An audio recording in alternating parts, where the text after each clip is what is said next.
Committee for 5 minutes. Thank you, Mr. Chairman. Mr. Smith, thank you for being here to testify today.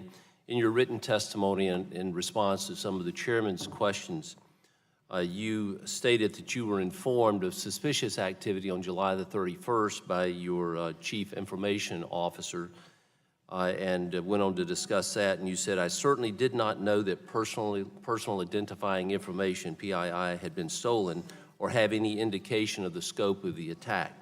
Did you ask him if there had been any personal identifying information that had been obtained? Congressman, at that time I was informed it was a dispute portal document. Dispute portal document is something that typically houses if a consumer is disputing with us that they've paid off a utility bill, he or she may take a picture of the utility bill. So at that time, that was the conversation. Not to interrupt, but my question was, did you ask if any PII had been accessed? No, I did not.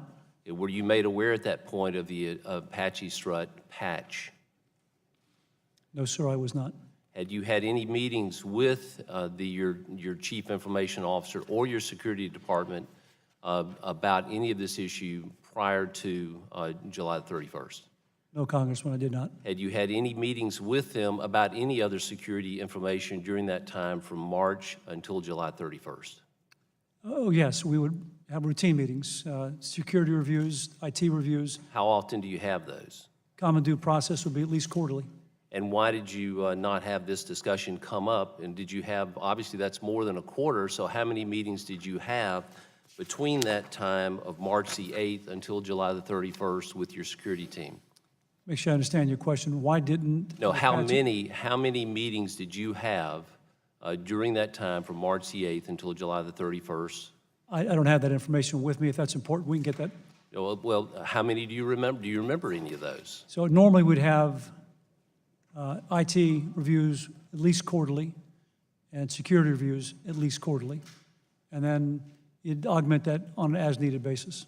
Well, with those meetings and those timelines of March the 8th until July 31st, we are covering into 3 quarters, not a total of 9 months, but you touch into 3 quarters of that year. And at any point in any of that, did you have any information about this going on? No, sir, I did not.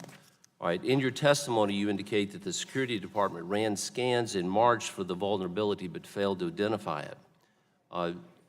Can you explain how this is possible, and why was there never any confirmation of anybody coming back and checking to see, okay, we have this identified information, there was a failure at someone on the team to identify this, that it was being used, that the software was even being used.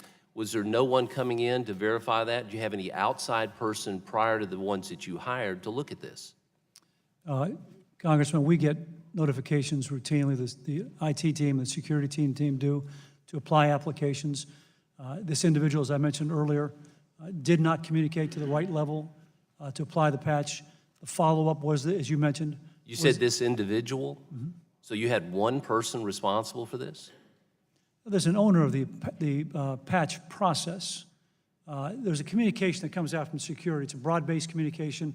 Once they receive notification from a software company, or in this case, DHS, they notify appropriate people. Then an individual who owns the patch process cascades that communication. For everyone that's on your Equifax team, is there anything more important than protecting the PII of the consumers? No, sir. Would we identify that as the #1 responsibility of the company and everybody in your company? We have for years, sir, yes. Okay. So it just appears, obviously,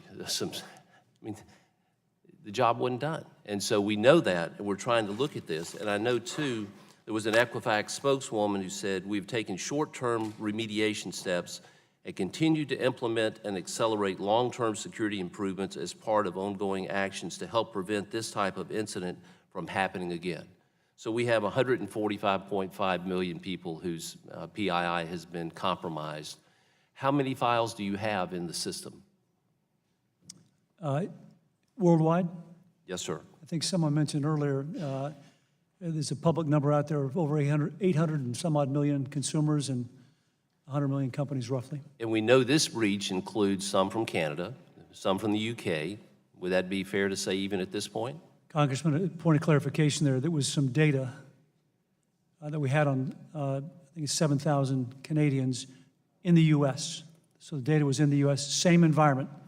We had some data on UK citizens also in the U.S. That piece is still under investigation. You know, my home state of Mississippi has 3 million people.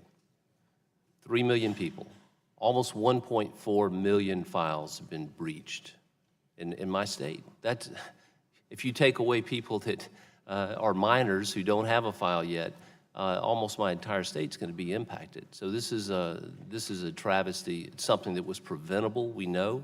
And so saying that we want to protect what goes forward doesn't bring us a lot of comfort today. Thank you, and I yield back. The gentleman yields back. The chair